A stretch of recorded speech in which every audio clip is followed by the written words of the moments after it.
성경 공부 이어서 저희 할게요. 열왕기상 19장 차례입니다. 자, 열왕기상 19장 읽을 차례인데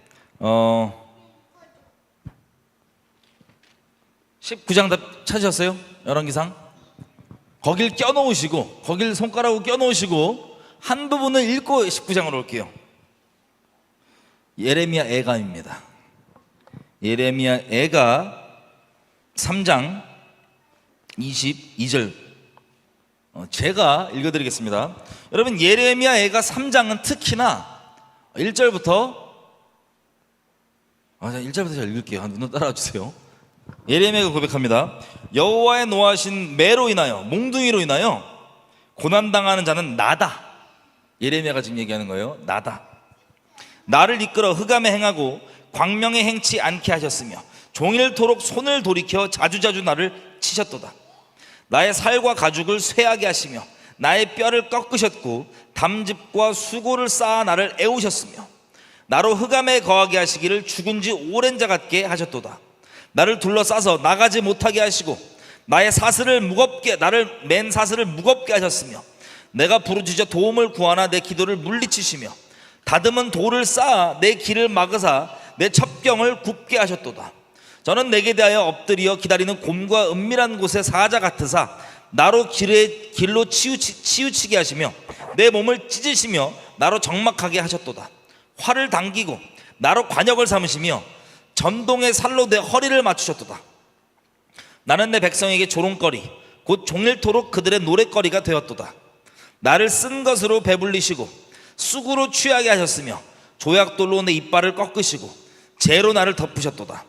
주께서 내 심령으로 평강을 멀리 떠나게 하시니 내가 복을 잊어버렸으며 스스로 이르기를 나의 힘과 여호와께 대한 내 소망이 끊어졌다 하였도다. 와, 이 선지자의 고백처럼 만약에 하나님이 정말 이렇게 하셨으면, 와, 생각해보세요.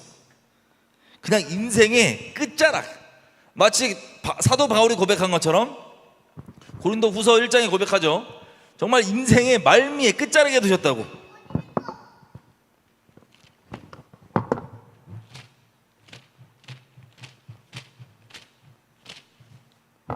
고린도 후서 1장 제가 읽을게요. 피지 마세요. 다시 어차피 예레미야 애가 3장 와야 되니까. 자, 고린도 후서 1장 8절 형제들아, 우리가 아시아에서 당한 환난을 너희가 알지 못하기를 원치 아니하노니 힘에 지나도록 심한 고생을 받아서 살 소망까지 끊어지고 우리 마음에 사형 선고를 받은 줄을 알았으니 이는 우리로 자기를 의뢰하지 말고 오직 죽은 자를 다시 살리시는 하나님만 의뢰하게 하심이라. 아멘. 바울이 거의 비슷한 고백을 하죠. 그냥 당하는 환난이 너무 심해서 살고 싶지가 않다는 거예요. 살 길이 끊겼다는 거예요. 살 소망이 없대요. 여러분, 살 소망이 끊긴 거 혹시 경험해 본 적 있으세요? 너무 상황이 어려워서, 겪는 일이 너무 힘들어서 살 소망이 끊겼다. 예레미야가 그러고 지금 사도 바울이 그럽니다. 이 모든 걸 누가 주관하세요? 하나님의 허락 없이는 안 일어나요. 그죠? 그런데 그렇다는 거예요. 그래서 9절 우리 마음에 사형 선고를 받은 줄 알았으니. 와, 그러니까 날 죽이시려고 작정하셨구나. 죽이셨구나. 나에게 죽음을 선고하셨구나. 사형 선고. 와, 이런 일을 겪어보신 분 혹시나 인생에, 이거 뭐 상상하기 어려워요. 각자 뭐 정의 절대 기준은 없고 각자가 느끼시는 바대로 다르실 수가 있는데, 살 소망이 끊겼고 하나님이 나를 작정하고 치시는구나. 나를 죽이시려고 결정하셨구나. 끝장이구나. 살 소망이 끊긴. 그랬더니 그 이유가 뭐라고 되어 있어요? 아주 짧게 이렇게 얘기합니다. 9절 끝에 이는 우리로 자기를 의뢰하지 말고 오직 죽은 자를 다시 살리시는 하나님만 의뢰하게 하심이라. 그래서 자기네들이 이 일을 겪은 것은 이거예요. 1장 6절에, 고린도후서 1장 6절에 우리가 환난 받는 것도 너희의 위로와 구원을 위함이요 혹 위로받는 것도 너희의 위로를 위함이니 이 위로가 너희 속에 역사하여 우리가 받는 것 같은 고난을 너희도 견디게 하느니라. 너희를 위한 우리의 소망이 견고함은 너희가 고난에 참여하는 자가 된 것 같이 위로에도 그러할 줄을 알미라. 그러니까 본인들이 이것을 겪은 것은 너에게 위로가 되게 하려고. 그런데 지금 담담하게 말하는 것 같으나 살 소망이 끊긴 것 같았다. 그랬대요. 다시 예레미야 3장 옵니다. 뭐 그런 비슷한 겁니다. 끝장난 거예요. 하나님이 치신대요. 어디를 가든 다듬어서 아주 딱 그 길을 딱 막아갖고 못 가게, 딱 맞게 못 가. 거기만 딱 못 가. 이 길 가야 되는데 막으시고 쓴 거 먹이시고 막 온갖 그 어려운 일이 세상 기준으로 말하면 머피 법칙이 계속 이어진다고도 할 수 있는데 머피 법칙 수준이 아니라 살 소망이 끊길 정도. 하나님이 치시는구나 라고 고백하는 이게 지금 한 고백이에요. 그래서 18절에 보니까 예레미야 3장 18절에 보니까 내 스스로 이르기를 나의 힘과 여호와에 대한 내 소망이 끊어졌다. 끊어졌대요. 사람들은 전부 다 조롱거리로 삼고 있고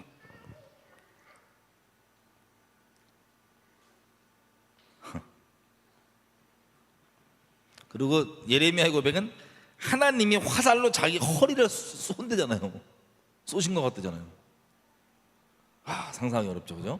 그런데 이 온갖 우리가 이 상상하기 어려운 이 어려움을 고백을 쫙 한 다음에 하는 말이 뭐냐면 예레미야 3장 19절부터 내 고초와 재난 곧 쑥과 담즘을 기억하소서.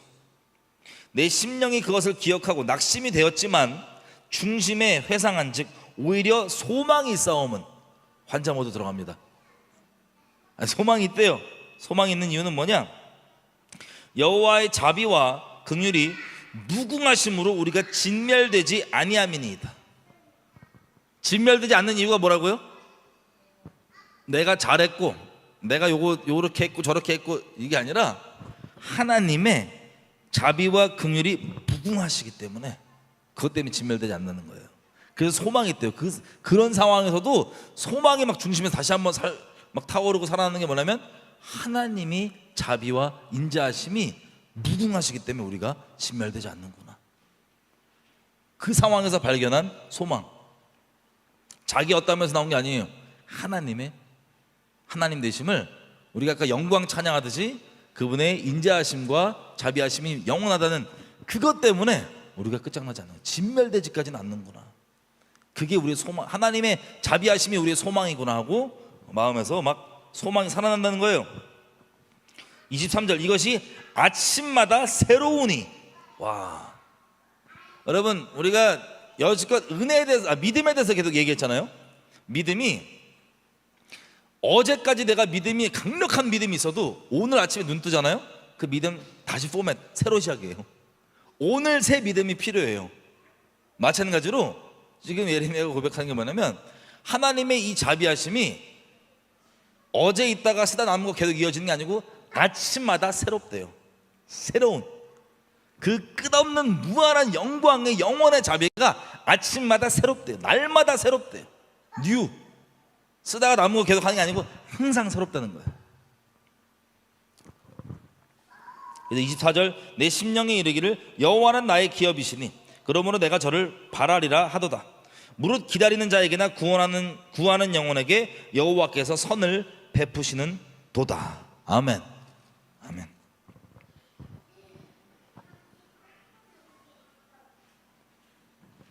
자, 이게 예레미야 3장에서 예레미야가 고백하는 내용입니다.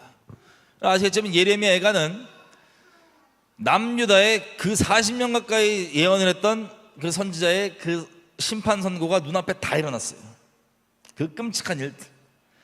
하나님께 선택받은 언약 백성들이 그렇게 설마 여호와께 치겠어? 아니야, 우리에게 재앙 없어. 그러다가 싹 다 죽고 성전 다 박살나고 제사장들 어르신들 존경받고 거드름 피우던 종교 어르신들 싹 다 죽고 비참하게 죽고 아이들 갓난아기들 그 유다 여인의 시체 엄마 시체에 젖잡고 달라고 울고 있고 그 상상하기 어려운 그 일을 겪고 보면서 지금 쓰는 내용이에요. 예레미야는 살아남았지만 예레미야를 조롱하고 했던 사람들은 다 이렇게 됐는데 그걸 보면서 썼던 내용이 예레미야 애가입니다. 잘 아는 대로 그냥 읽고 싶었어요. 자, 우리 성경 공부할게요. 조금은 이어질 수 있습니다. 열왕기상 19장. 여러분, 우리가 작년 말에 계속해서 나눴던 것이 뭐냐면 같은 내용이 있어요. 믿음. 여러분, 저도 계속 같은 내용을 나누다 보니까 이걸 계속 나눠야 되나 싶은 마음도 있었어요. 그런데 여기저기 연락 오시는 분들 얘기를 들어보니 이게 머리로 하는 것과 정말 믿는 것과는 정말 차이가 큰데, 이걸 들어도 들을 때는 또 지나면 아니야. 자기의 몰골 보고 자기의 꼴 보고 자기가 했던 그 만행들을 보고 아니야 그러면서 정말 믿지 못하고 어려움 씨름 가운데 있었던 분들이 상당히 있었나 봐요. 그래서 계속 믿음에 대해서 얘기를 나누게 됐던 것 같아요. 보니까 그런 분들의 간증을 제가 개인적으로 많이 받았습니다. 여러분, 그래서 이제는 믿기로 결정하셨잖아요, 그죠? 주님대로 살기로, 믿기로. 다른 말들 다 거짓말들, 내가 느끼는 바들 다 버리고 하나님 말씀만 믿기로 결심하셨죠? 마음 정하셨죠? 절대 안 흔들릴 거죠? 막 이거 찔러대도 안 뒤돌아볼 거죠? 그 결심 중요합니다. 그런데 우리가 나왔던 것처럼 엘리야도요, 우리랑 성정이 같은 사람인데 믿음의 씨름을 계속했던 걸 우리가 계속 봤어요. 거의 우리가 열왕기상 17장 16장 엘리야 등장하고부터 17장이죠. 등장하고부터 쭉 보면 엘리야 개인 인생에는 계속해서 하나님이 어떤 하나님 안에서 믿음의 씨름이 있었는지를 주로 우리가 조명하면서 보게 됐었습니다. 기억나세요? 돌아보면은 선고를 하고 가뭄 선고를 하고 이제 저기 시냇가로 가라고, 거기서 까마귀가 먹인다고. 여러분, 이거 엘리야랑 우리랑 성정이 같은데 이거 쉬워요? 쉽지 않아요? 쉽지 않을 수 있어요, 그죠? 근데 거기서 믿음으로 있었더니 까마귀가 와서 먹입니다. 근데 까마귀가 와서 먹고 있다가 보니까는 시냇물 먹고 있는데 그 시냇물이 어떻게 돼요? 말라요. 또 거기에 계속 있는 게 아니에요. 말라요. 그랬더니 하나님이 어디로 가냐면 과부한테 가라고. 과부한테 갔더니, 여러분, 인간적인 마음을 생각해 보세요. 과부가 있는데 지금 이 집이 넉넉한 집안이 아니에요. 마지막 남은 거 이거 먹고 아들이랑 죽어야지 자살 결심한 집안이에요. 넉넉지 못해갖고 그 집에 보냈어요, 하나님이. 그래서 하는 말이 거기서 얻어먹으래. 와, 이거 넉넉한 집에 가서 얻어먹으라 그러면 좀 나을 수 있어요, 인간적으로, 그죠? 근데 엘리야한테 명하신 게 뭐냐면, 여러분, 지금 이거 엘리야와 하나님과 개인 지금 사이예요. 이미 이스라엘 전체 공적으로는 가뭄을 선고했다고요. 그 다음에 우리가 계속 봤던 것처럼 이 어떤 믿음의 씨름이 있었는지를 계속 봤는데, 지금 먹을 거 없어갖고 이거 먹고 그냥 아들이랑 죽을 자살 결심한 그 집안의 과부한테 가서 잠깐 그거 나한테 주라고. 그거 먹지 말고 나한테 주라고. 그 다음에 선고하는 게 뭐예요? 지금 그것 때문에 죽을 사람한테 하나님께서 계속 채워주신다고. 이거 자기 부인의 믿음 없으면 이거 못해요. 여러분, 방금 저기 시냇가 가갖고 까마귀 먹는 거 먹다가 이게 끝날 줄 알았더니 또 이거 시냇가 마르더니 또 가라니까 믿음을 계속 새롭게 도전을 주시는 거예요, 자기 부인에게. 그래서 엘리야가 감사하게 우리 믿음의 선배니까 계속 본을 보여주는데 딱 눈 딱 감고 나 먹여라. 그래서 그 집에 계속 먹을 게 끊이지가 않았죠. 그러다 또 그 집이 무슨 일이 벌어져요? 그 집 애가 또 죽어. 근데 엘리야가 마음이 살짝 나오잖아요. 여호와요. 애 위에 엎드려갖고, 하여튼 이 형도 이제 나중에 만나면 물어보세요. 하여튼 믿음의 씨름이 셌을 거예요. 얼핏 기록된 것만 해도 계속. 그래서 우리 야고보서 말씀처럼 3년 반 동안 뭐 했어요? 간절히 뭘 기도했어요? 하나님께서 말씀하였어요. 비가 안 온다. 그것을 당당하게 선포한 다음에 믿음의 씨름은 계속 있다 없다? 계속 3년 반 동안 간절히 비가 오지 않기를. 하나님 이미 안 온다 말씀하셨는데, 다시 얘기하면 믿음이 떨어지지 않기를. 예수님이 베드로 위에 기대해 줬던 것처럼 사단이 너 밀가부로도 했는데 믿음이 떨어지지 않게 다시 올라가서 형제 믿음 굳건히 해라 하는 것처럼 이 3년 반 동안 분명히 말씀하고 선포까지 해놓고 아니 비 안 오기를. 그리고 또 어떻게 됐어요? 하나님의 때가 참해. 너는 이제 가서 비가 올 거니까 아합한테 너를 보여라. 아합은요 지금 소문 들어보니까 엘리야 잘 알죠? 너 찾아갖고 죽여버리려고 이방 땅 왕들한테도 보인 지명수배 때려. 지명수배 보이면 죽여버린다. 난 넘기라고 그러고 있는데 하나님이 이제 비가 올 거니까 아합한테 얼굴을 보여라. 또 뭐가 필요해요? 자기 부인하는 믿음이 필요합니다. 그래서 딱 믿음으로 결심하고 이게 죽을 각오가 한 거예요. 그죠? 아합한테 보인다는 거 딱 이제 비가 온다. 그래서 선지자들 불러보십시오. 가짜 선지자들, 저 바알 아세라 선지자들 850명 불러갖고 뭐 했어요? 하늘에서 불이 떨어져요. 불이. 마치 아침마다 예수님께서 하나님께 기도하고 예수님 그러잖아요. 아버지께 내가 보이신 대로 내가 행한다. 엘리야도 다 지침을 들었겠죠. 하나님께 이게 해서 도랑 파고 물까지 몇 번 붓고 딴소리 못하게. 그리고 불 떨어져서 너희가 바알이 하나님이면 바알 섬기고 여호와가 하나님이면 여호와를 섬겨라. 어디서 중간 계속 머뭇거리고 있냐? 결정해라. 딱 지르죠. 그랬더니 불 떨어지는 것을 본 이스라엘 백성들이 어떻게 돼요?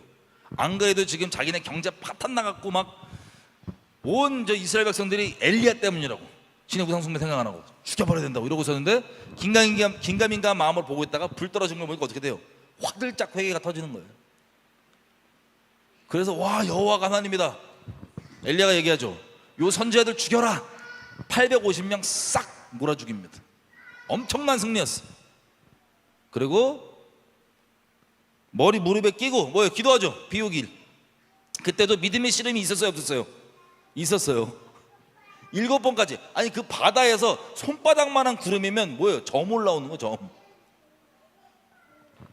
그 믿음의 씨름 7번까지 이 자기 종한테 보라고 한 다음에 이거를 선포하고 그 다음에 아합이 마차 타고 전차 타고 내려가는데 옆에서 옆이라고 칠게요. 정확하게 성경만 보면 정확히 옆인지 앞인지 미리 갔는지 그냥 옆에 따라간 건지 모르겠지만 그냥 보통 우리가 알고 있는 대로 그리고 뭐 요세푸스 말한 대로 옆에서 뛰어갔다 칠게요. 그렇게까지 해서 엄청난 승리로 지금 이스라엘까지 왔습니다. 여기까지 됐으면 생각해 보세요. 이 믿음의 씨름에서 우리 성전과 같은 엘리야가 계속 믿음으로 승리를 했죠. 감사하고 대단한 일이죠. 그죠? 근데 여기까지 왔으면 이제 거의 피날레 끝났어요. 불까지 떨어졌잖아요 지금 하늘에서. 근데 드디어 터집니다. 뭐가 터지냐? 19장 1절 제가 읽겠습니다. 아합이 엘리야의 무릇 행한 일과 그가 어떻게 모든 선지자를 칼로 죽인 것을 이세벨에게 고하니. 자, 아합이 지금 본 게 얼마나 놀랍습니까?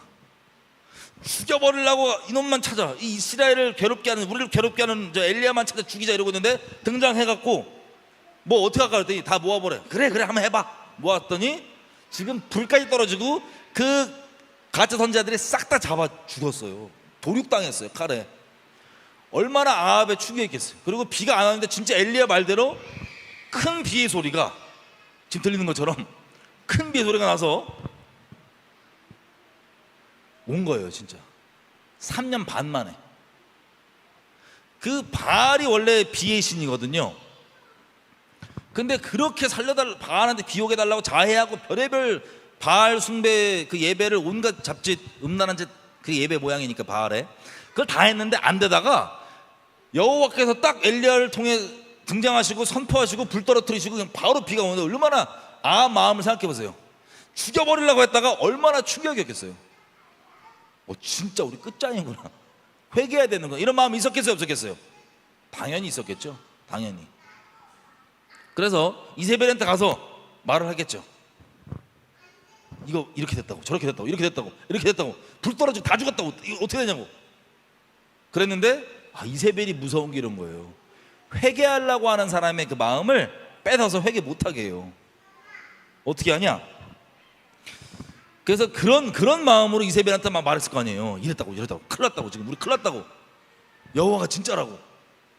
근데 2절, 이세벨이 사자를 엘리야에게 보내어 이르되 내가 내일 이맘때에는 정녕 너의 생명으로 저 사람들 중 한 사람의 생명 같게 하리라. 아니면 신들이 내게 벌 위에 벌을 내림이 마땅하니라 한지라.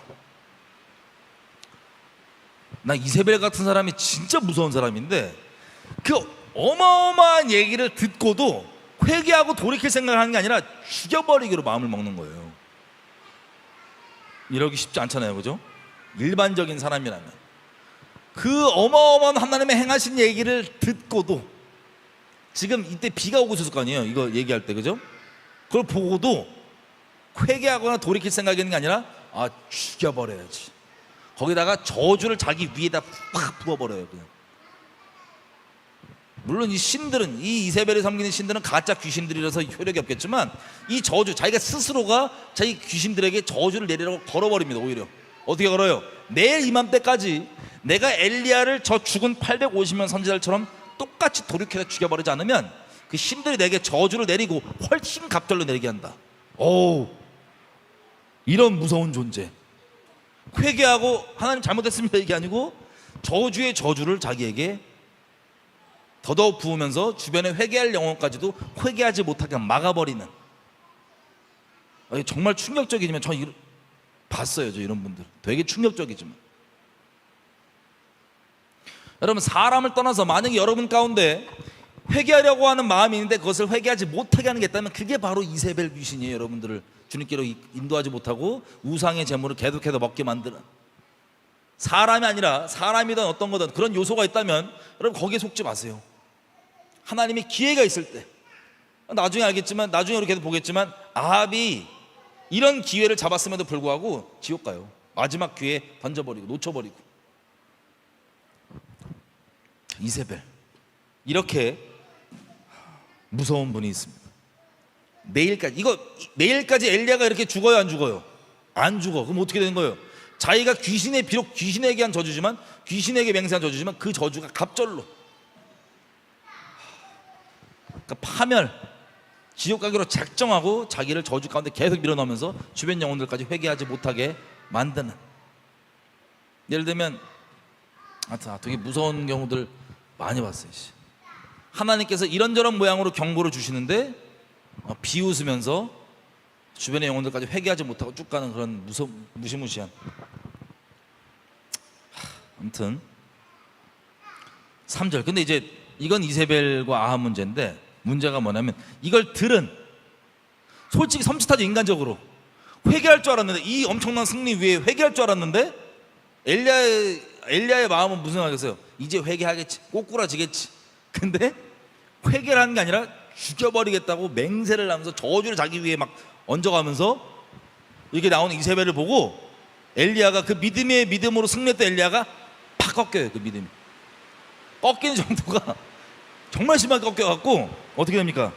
지금 거의 북이스라엘에서는요, 이세벨이 물론 회개하지 못하게 막았지만 이세벨만 아니었으면 어떻게 돼요? 거의 영혼급 선지자로 지금 등극하는 그 찰나예요. 지금 엘리야도 마음이 사람이니까 높은 마음 갖기보다 약간 좀 기대하는 마음이 있었을 거 아니에요. 지금 불도 떨어졌겠다, 선지자들 다 죽었겠다, 이제 하나님께서 등극하고 나는 다 타협하고 다 죽어나가고 다 있지만 나는 하나님의 사람으로 버텼으니까 열심히 특심으로 딱 이러고 있던 마음이 반대로 빡 꺾여요. 그래서 이런 죽여버리겠다는 얘기를 듣고 너무 충격과 놀라서 믿음이 한 방에 반대로 갑니다. 이렇게 강력했던, 이 믿음의 승리를 했던 엘리야가, 믿음은요, 말씀드리지만 날마다 믿음도 새롭습니다. 어제 믿음이 보장해 주지 않아요. 그 믿음이 똑같은 믿음으로, 믿음에서 믿음으로 계속 가야 되는데 빡 꺾여서 완전 반대로 도망가기 시작해요. 이제 도망. 거의 북이스라엘에 이제 거의 하나님의 사람으로 딱 등극할 수 있었는데, 이 칭송받으면서 그 저주와 미움에서 이제 와 이렇게 칭찬으로 바뀌면서 등극할 수 있었는데 한 방에 꺾여갖고 3절, 저가 이 형편을 보고 일어나 그 생명을 위하여 도망하여. 믿음 떨어지면 바로 뭐 하는 줄 아세요? 자기를 위해서래요. 믿음 떨어지면 바로 뭐가 걱정되는 줄 아세요? 먹고 사는 게 걱정돼요. 믿음 떨어지면 딱 믿음 떨어지니까 자기 목숨 유지하려고. 그 전까지만 해도 아합에게 얼굴 보여라 뭐 해라 그러면 그거 죽을 각오하고 가는 거거든요. 그 믿음을, 자기 부인했던 믿음이 꺾여갖고 바로 자기 부인이 아니라 살고 싶어갖고 생명을 위해, 자기 목숨을 위해서 도망하는 거예요 이제. 그래서 3절, 유다에 속한 부엘세바에 이르러 자기의 산안을 그곳에 머물게 하고. 유다에 속한 부엘세바라는 게 무슨 뜻이냐면, 부엘세바가 무슨 뜻이냐면 북이스라엘이잖아요. 부엘세바는 남유다, 북이스라엘 밑에 남유다 있죠. 남유다 맨 끝에 밑에가 부엘세바예요. 거기까지 그냥 영향력 안 닿는 대로 최대한 인간적으로 자기가 도망가겠다는 곳을 끝까지 간 거예요. 거기에서 자기 종은 일단 냅두고. 어떤 마음이 냅두느냐, 엘리야가 지금 마음이 죽으려고 해요. 죽고 싶어요. 살고 싶지가 않아요. 죽으려고 해요 지금. 살 소망이 끊겼어요. 죽으려고 해요 지금. 그래서 우리가 정확히 자세한 기록은 없어도 모르겠지만 종에게는 가면서도 약간 좀 체면이 조금은 차렸을 수도 있어요. 속은 완전 난리 났는데 조금 차렸을 수도 있어요. 얘 없이 내가 죽든가 해야 될 거 아니야. 얘를 너 여기 있어라. 냅두고 자기는 아예 이스라엘, 남유다, 북이스라엘 포함해서 아예 떠나버려요. 광야로 그냥 튄 다음에 4절, 스스로 광야로 들어가 하루길쯤 행하고. 와, 하루 종일 광야로 그냥, 맨정신이 아니죠 지금. 광야로 가서 로뎀나무 아래 앉아서 죽기를 구하여 가로되. 죽여달라 그러는 거예요. 죽여달라고. 물론 우리 선지자 중에 죽여달라고 하는 형들 몇 분 계신데 그 요나 같은 사람은 악독해서 아주 자아가 세갖고 그럴 바에 죽이라고 했던 악독함인데, 이건 그게 아니라 진짜 살소망에 끊겨갖고 차 데리고 가달라고, 죽여달라고 그러고 있는 거예요 하나님한테. 죽고 싶은 거야. 진짜 죽고 싶은 거야. 살고 싶지 않은 거예요. 다 사람 지옥 가니까 못 죽는 그런 수준? 죽여달라고 빨리. 그래서 하는 말이, 여호와여 넉넉하오니 지금 내 생명을 취하옵소서. 나는 내 열조보다 낫지 못하니이다 하고. 이 죽여달라고 하는 기도 중에 나오는 내용이 뭐냐면 자기 조상보다 자기는 안 된다는 거예요. 다시 얘기하면 엘리야가 믿음으로 계속 버틸 수 있었던 이유는 뭐예요? 이유 중에 한 가지, 좋은 근거가 됐던 것, 좋은 샘플이 됐던 것, 자기 조상들의 믿음으로 어떻게 계속 하나님 앞에 믿음으로 반응했는지에 대해 알고 있던 이야기들 있죠. 우리 뭐 보면 여기 성경에 아브라함부터 시작해서 믿음으로 어떻게 반응했는지 나왔던 그 내용들, 자기 조상들의 믿음의 간증들을 듣고 그걸로 자기도 계속해서 믿음으로 이길 수 있었다는 근거로 삼고 나갔다는 걸 우리가 엿볼 수 있습니다.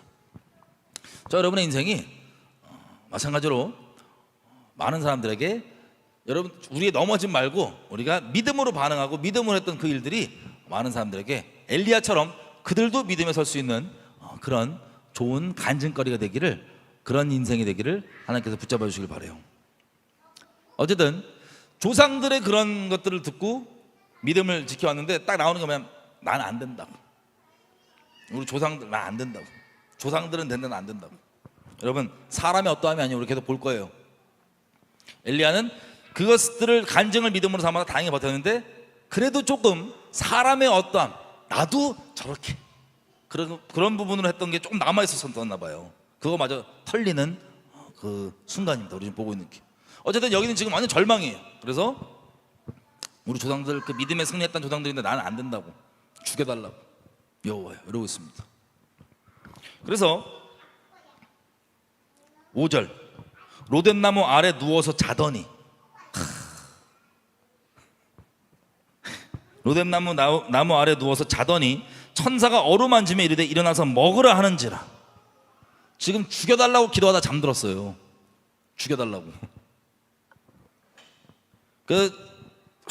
얼마나 처절합니다. 죽여달라고 기도하다 잠들 정도면 상상하기도 어려워. 그 인생의 그 겪고 있을 그 마음이. 죽여달라 그러고 이제 한꺼번에 다 올라왔겠죠. 과부에게 그 믿음으로 이겼지만 뭐 그랬던 거 다 올라왔겠죠. 그래갖고 막 죽여달라 그러고 이제 잠들었는데 5절, 천사가 등장해서, 하나님 보낸 천사가 등장해서 깨워요. 일어나라고. 근데 엘리야가 그 죽여달라는 기도하다 잠결에 일어나고 딱 보니까 뭐가 있냐. 6절, 본즉 머리맡에 숯불에 구운 떡과 한 병 물이 있더라. 그냥 떡이 아니고 숯불에 구운 떡 맛있겠죠? 고기도 그냥 프라이팬 굽는 것보다 쓸데없는 얘기 죄송합니다. 하여튼 숯에 굽는 거 맛있듯이 하여튼 숯불에 구운 떡이 머리에 딱 있대요. 물이랑 광야에서 그 기도하다 잘 잠들 정도로 했는데 얼마나 목도 마르고 막 그러겠어요. 근데 그냥 떡도 아니고 숯불에 구운 떡. 방금 전까지 죽고 싶다고 죽여달라고 그랬던 사람이 그걸 보고 또 드세요. 그러니까 진짜 죽고 싶다는 소리 아니에요.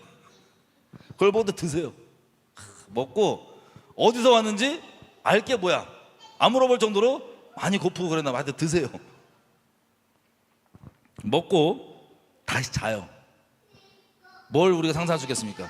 진짜 하나님께 죽여달라고 그 했던 그 기도가 우리가 보니까 진짜 죽고 싶은 마음이 아니죠. 진짜 죽고 싶으면 안 먹을 거 아니에요. 근데 먹을 건 먹고 약간 세상 표현에 약간 현자탐이 올 수도 있죠. 먹을 거 먹으면서도 너무 피곤하니까 다시 자는 거야. 그 정도로 피곤했을 거예요. 피곤한 상태예요. 근데 7절 또 여호와의 사자가 또다시 와서 어루만지며 이르되 일어나서 먹어라. 네가 길을 이기지 못할까 하노라. 또 밥 줘요. 또 밥. 8절 이에 일어나 먹고 마시고 그 먹을 것의 힘을 의지하여 40주 40야를 행하여 하나님의 산 호렙에 이르니라. 와, 그거 먹고 40일 동안 시내 산에 가는 거예요. 호렙산에. 출애굽기에서 하나님과 이스라엘 백성 언약 맺었던 그 산에 가는 거예요. 정리해 볼게요. 지금 엘리야가 왜 갑니까 저기를? 하나님의 산에 지금 왜 가요? 살 소망이 끊겼어요. 믿음이 완전 여지껏 믿음으로 이겨왔는데 믿음이 한 방에 역전당해갖고 완전 부도가 났어요. 믿음이. 그래서 지금 뭘 위해 가냐? 하나님의 뜻 뭐 이런 거 아니고 살고 싶어갖고 어디로 튀냐? 아마 이건 제 생각인데요. 그래도 딴 데 하나님의 산으로 도망가면 설마 못 쫓아오겠지 등등. 살고 싶어갖고 글로 간 거예요. 믿음으로 행치 않는 게 다 죄라 그랬는데 지금 엘리야가 믿음으로 행하는 거예요? 전혀 아니에요. 우리가 여지껏 믿음으로 계속 믿음으로 이기자 믿음으로 마음 지키자 이 얘기 계속 해왔죠. 근데 생각해 보세요. 생각해 보세요. 지금 믿음으로 가지 않고 있는 이게 하나님을 기쁘게 하는 거예요? 안 기쁘게 하는 거예요? 지금 엘리야의 이 행동이 하나님을 기쁘게 하세요? 기쁘게 해요? 안 기쁘게 해요? 안 기쁘게 해요. 근데 참 제가 하나님께 은혜 받고 물었던 게 이런 엘리야인데 하나님 어떻게 하세요? 일로 와 일로 와 그러고 때리고 막 이러세요? 천사 시켜갖고 야 하나 구워봐라. 그래서 그 죽여달라고 난리치다가 잠들었는데 야 저 지쳤으니까 저 좀 먹여봐. 좀 구워줘라. 그래갖고 구워서 먹여요. 그리고 또 잠들어. 그 정도로 난리쳤단 소리예요 하나님 앞에. 그 다음에 또 야 쟤 또 먹여라. 이렇게 해서 먹여요. 제 여정 갈 수 있게. 여러분 우리가 믿음으로 하겠다고 마음 정해서 여지껏 지난 연말 동안 계속해서 우리 나왔던 것처럼 믿자 믿음으로 간다 그래서 마음에 결심하고 막 그랬을 거예요. 여러분 전부 다. 그죠? 근데 우리가 잊지 말아야 될 게 있어요. 물론 우리 딴에 우리가 믿고 그렇게 마음을 지키고 절대 뒤돌아보지 않고 그렇게 가지만 이 모든 것은요 하나님의 인자하심과 자비하심이 우리를 붙들어 주셔야지 되는 거예요. 우리가 신뢰할 건 내가 잘 믿으니까 내 믿음이 견고하니까 내 믿음이 확실하니까 그게 우리가 신뢰할 바가 아니고 그건 당연히 우리가 해야 되는 거지만 우리 어떠한 것이 상관없이 이렇게 하나님의 인자하심과 자비하심이 크시기 때문에 아까 예레미야 애가에서 예레미야 고백한 것처럼 이분의 성실하시기 때문에 이분의 자비 때문에 우리가 진멸당하지 않는 거예요. 우리 그걸 잊지 않았으면 좋겠어요. 하나님의 자비하심과 인자하심. 이 그 하나님께서 우리에게 명하신 게 뭐예요? 기억나세요? 산상수훈에서 잠깐 가볼까요? 마태복음 6장 가보면 5장이네요. 5장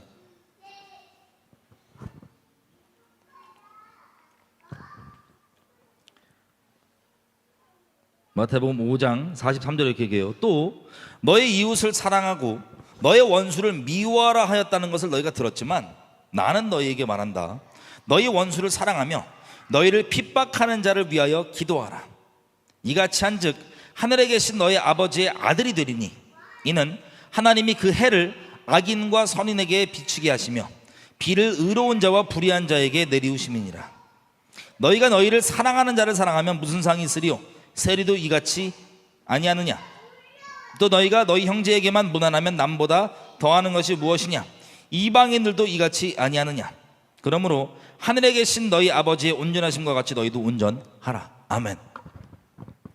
하나님의 해, 하나님의 은혜의 비는요, 악인과 선인 모두에게 다 비춰지고 내립니다.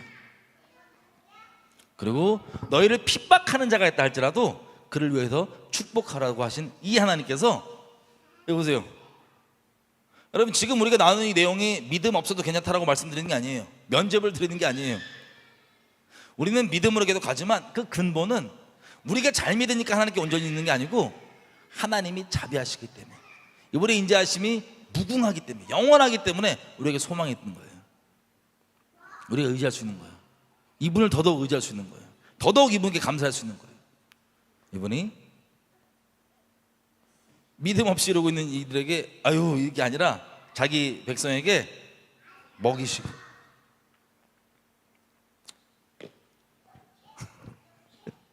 어떤 선교단체는, 제가 한 선교단체는 그 선교단체는 저를 정말 싫어하는데, 그 선교단체는 밥을 많이 먹이라 그래요. 항상. 그게 이제 베드로도 갔다가 이제 하나님, 일단 예수님이 아침 먹이잖아요. 여기도 보니까 먹이지. 일단 믿음 없고 그럴 때 먹이세요. 하나님께서 자비로우셨어. 먹이시는 그 하나님, 자비 하나님. 여러분, 우리 아브라함을 보면 이게 우리가 그냥 우스갯소리로 짧게 넘어가서 그렇지만, 아브라함이 믿음으로 약속의 땅에 갔다가 바로 기근이 오니까는 어디로 갔었어요? 애굽으로 가죠. 애굽. 정말 상상하기 싫은데 애굽으로 가서 자기 아내 사라를 아내라고 하지 않고 자기의 누이라고 해요. 시스터라고. 그래서 바로가 데리고 가서 취합니다. 아내로 취해서 불상사가 벌어졌냐 안 벌어졌냐 모르겠어요. 아마 안 벌어지길 바라는데 하여튼 모르겠어요. 근데 이미 아브라함 마음에는 불상사가 안 벌어지길 기대해요? 아니에요. 안 벌어지길 기대해요? 아니에요. 준 거예요.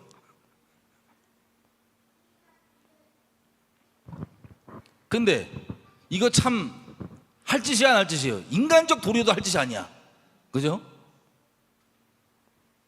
아니, 재혼도 죽지 않는 이상은 안 된다고 하시는 그 예수님 보면은 그렇게 되면 얼마나 세상이 음란으로 더러워지겠냐 이렇게 말씀하시는 분인데, 하나님의 사람은 아브라함은 마음으로 이미 줬다니까요.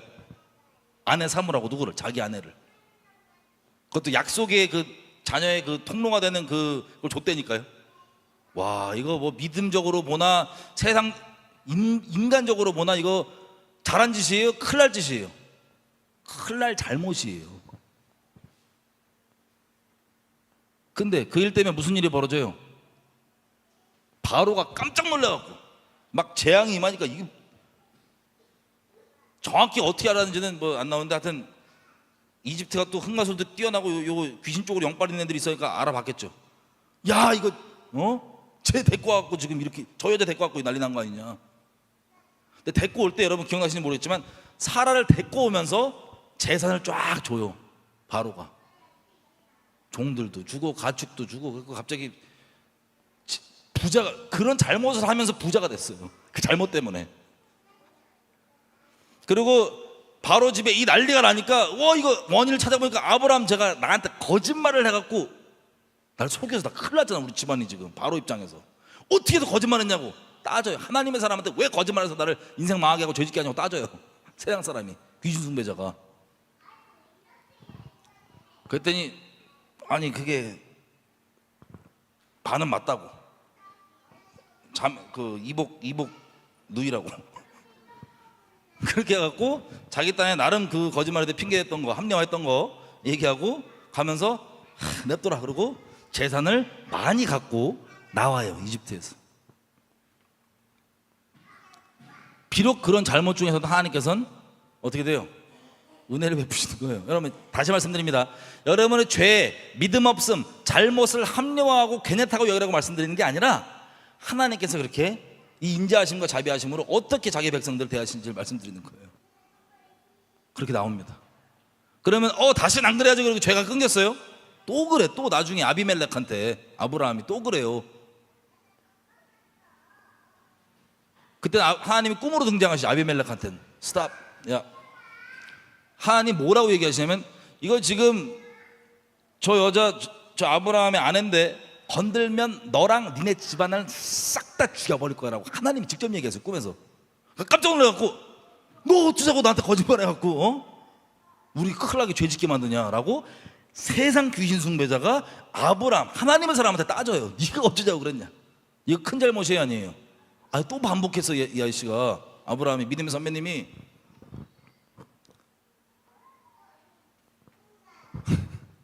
그러면서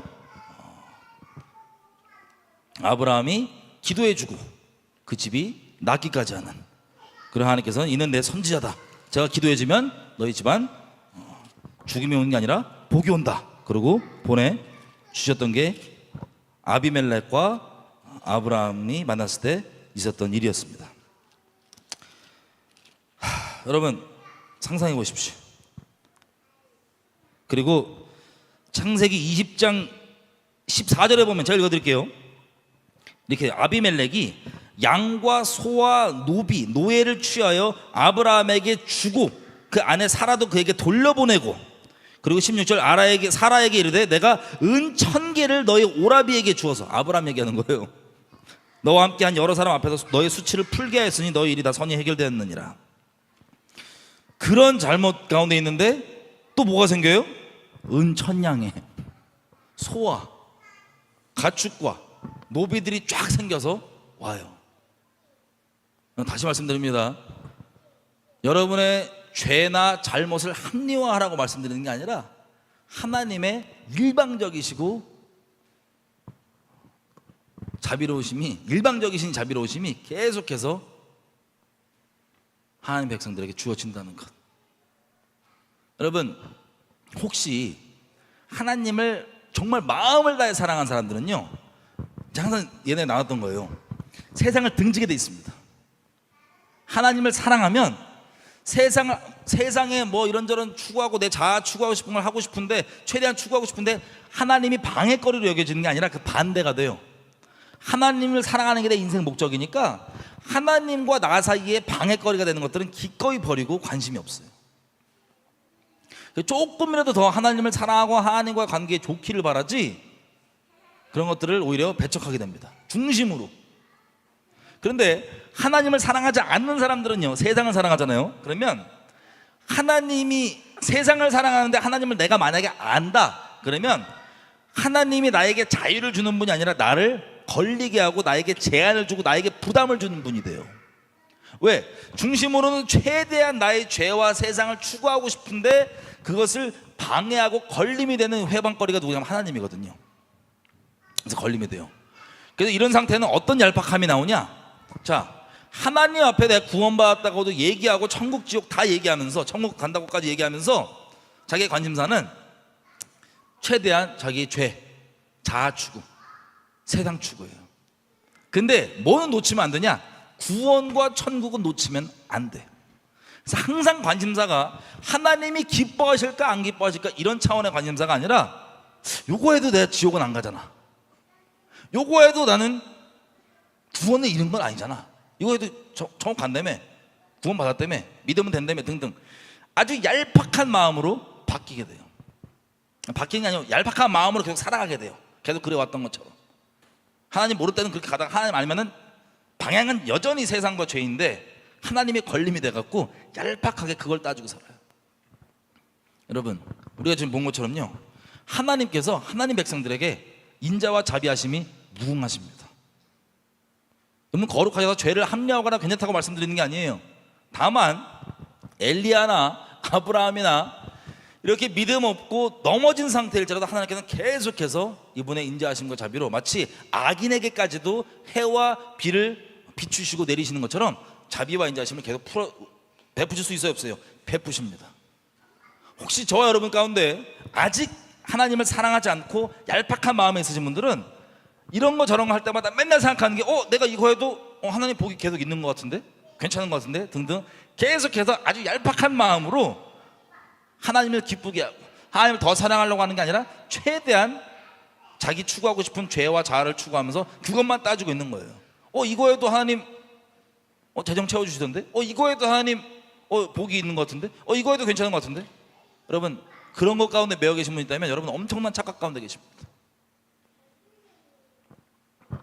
하나님의 자비하심과 인자하심은 크세요. 하나님을 사랑하기로 마음을 결정한 사람들이라면 아까 봤던 아브라함이나 엘리야가 믿음 없음을 행하는 걸 보고 나에게 동일하게 재산 더 생겼으니까 뭐 아직 여전히 복이 있으니까 괜찮겠지 하고 그걸 즐기고 그걸 누리지 않아요. 그 죄와 그 악을.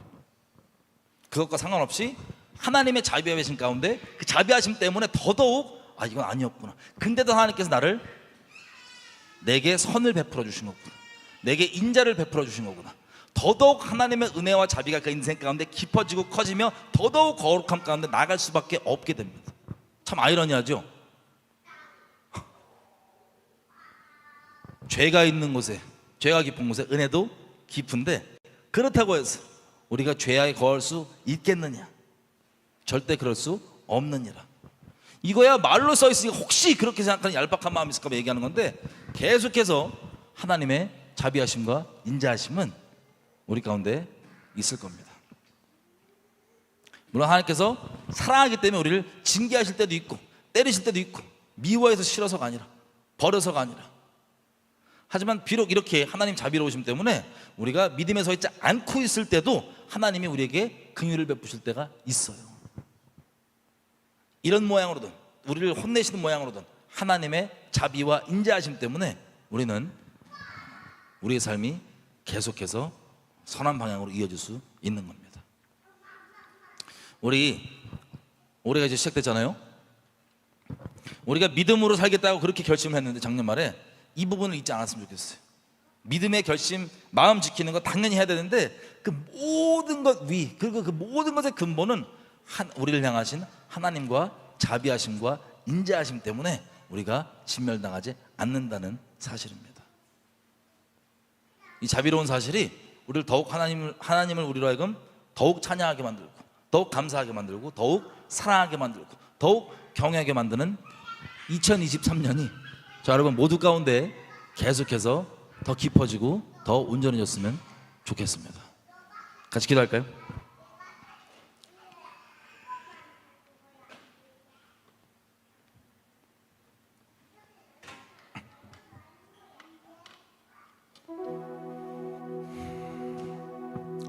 예수님을 믿고 너무 감사했던 것들 중에 하나가 뭐였냐면 우리가 망하지 않는 인생을 주셨구나. 망하고 싶어도 망할 수가 없는 인생을 주셨구나. 이게 너무나 감사했었어요. 특히나 저는 개인적으로 그때 이 감사가 더 깊어졌을 때 언제냐면 그 회사 할 때 재정적으로 날마다 빚에 쪼들려 갖고 밤에 잠도 못 잘 정도로 걱정돼갖고 왜냐면 제가 사장이고 그러다 보니까 제가 직원들 이런 사람들 가족들 제가 다 아는데 그 사람들 생계 이런 게 다 회사에서 이게 나와야 되는데 제가 그 책임자인데 그게 안 되고 오랫동안 안 되고 이런 것들 때문에 날마다 지금이라도 그만두는 게 모두를 위한 길이다. 하나님께 기도하면 계속해라. 이것 때문에 그 믿음의 씨름하면서 밤에 인간적으로는 잠을 못 잘 정도로 그 갈등할 그때 제가 주로 밤에 그냥 운전하고 나가서 막 돌아다녔거든요. 하나님 어떡하냐고, 지금이라도 그만두는 게 낫다고 맨날. 누구도 뭐 이거 잘 못 알아 이 마음을 나눌 수도 없으니까 막 혼자 이러고 있는데 와, 아이러니한 게요, 그런 상황에 어떤 감사의 고백이 터지냐면 와, 망할 수 없는 인생을 주셔서 너무 감사하다. 망하고 싶어도 망할 수 없는 인생을 주셔서 너무 감사하다. 세상에서는 사람들이 성공을 추구하고 뭐 하는데 우리 인생은 망할 수가 없는 예수님 때문에, 하나님의 자비하심 때문에 망할 수가 없는 인생을 주셔서 너무 감사하다고 이러면서 울고 막 돌아버렸어요. 이렇게 어떻게 나갔다가 막 울면서 돌아가.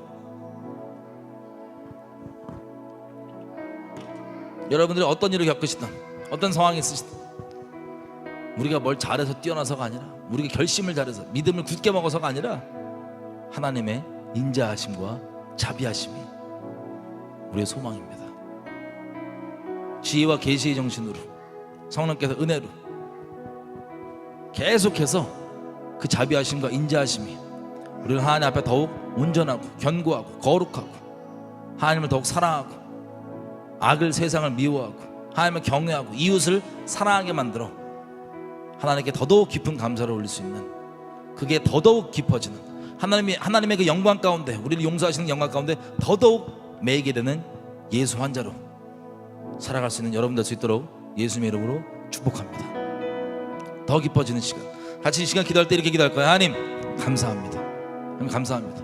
우리 어떠함과 상관없이 여기 중에는 이 오늘 나눈 내용이 혹시 여러분들의 죄와 악독과 믿음 없으면 한 명 한 분은 아무도 없을 거라 제가 믿고 하나님께 감사드리면서 이 내용을 나눈 거예요. 우리 이렇게 기도했으면 좋겠어요. 하나님 감사합니다. 감사합니다. 우리의 마음은 세상이 아니라 하나님을 사랑하기로 결정합니다. 비록 우리의 연약함과, 이 결정에도 불구하고 우리의 연약함과 우리의 넘어짐과 우리의 온전치 못함이 나온다 할지라도 우리가 우리의 어떠함 때문이 아니라 하나님의 하나님이시 때문에 소망을 둘 수 있게 하시는 것 너무 감사합니다. 하나님의 인자하심과 자비하심 너무나 감사합니다. 하나님 계속해서 그 인자하심과 자비하심 제가 맛보아 누리며 죄악 가운데 거해서가 아니라 하나님의 하나님 되심을 계속해서 맛보아 누리며 가는 그런 인생 될 수 있도록 붙들어 주십시오. 더더욱 감사할 수 있는 우리 될 수 있도록 붙들어 주십시오. 하나님께 이미 주신 그 자비와 인자하심, 망할 수가 없는 인생 감사드리면서 각자의 고백으로 2013년 더더욱 하나님 은혜 가운데 가는 우리 될 수 있도록 붙들어 주십시오. 같이 기도할게요. 이 아버지 감사합니다. 감사합니다. 오히려 우리를 먹이시고 입히시고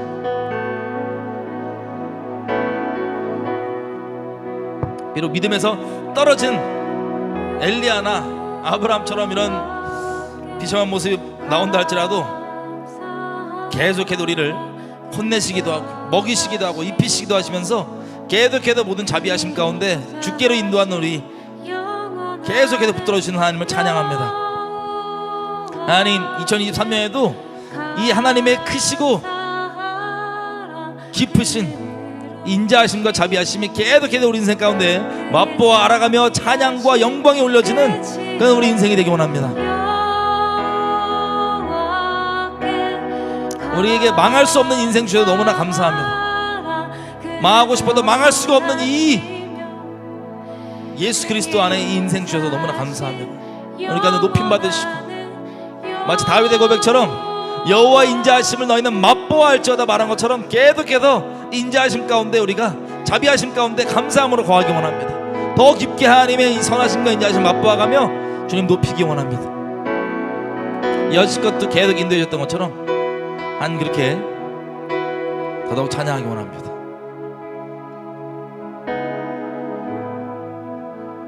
여러분 또 이렇게 우리 기도할까요?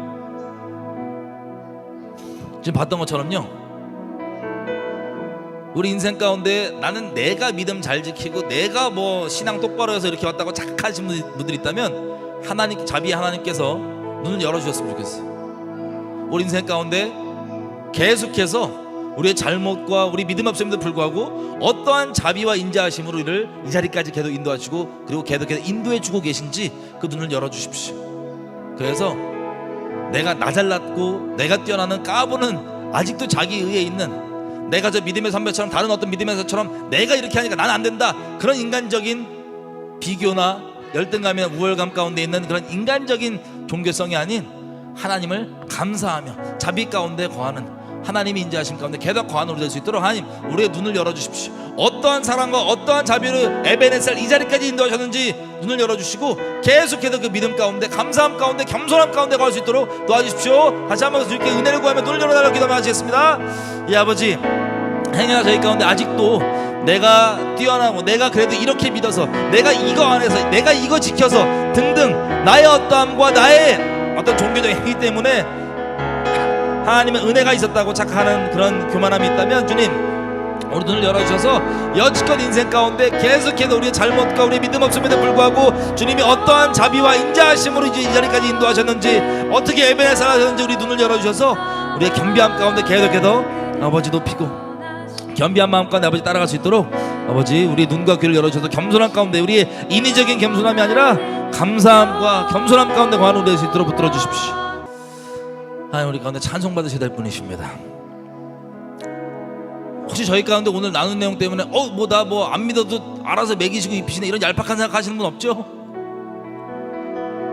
단순히 먹이시냐 입히시냐 뭐 채워주시냐 천국 가냐 구원받았냐 이런 차원의 얘기가 아니라 그것을 거둬주신 하나님께 감사하면서 하나님이 무엇을 기뻐하시는지 무엇을 더 원하시는지 어떻게 하면 하나님을 더 사랑할 수 있는지 그것 가운데 그 마음 가운데 집중하며 나아가는 저 여러분이 됐으면 좋겠습니다. 축복하고요 올해도 예수님 안에 있는 모든 하늘 신령한 모든 하늘 복들 차고 넘치게 누리시며 하나님을 더욱 사랑하고 더욱 경외하고 하나님 인자하심을 더욱 찬양하는 하나님께 영광 돌리는 그리고 많은 사람들에게 마치 엘리야가 자기 조상들을 보고 믿음에 도전받고 계속 믿음을 지킬 수 있는 통로로 삼았던 것처럼 여러분들의 인생이 믿음의 사람으로서 많은 사람들에게 믿음의 본이 되는 인생 되기를 예수님의 이름으로 축복합니다. 2023년 그렇게 풍성한 은혜가 풍성한 저 여러분 인생 되기를 예수님의 이름으로 축복합니다.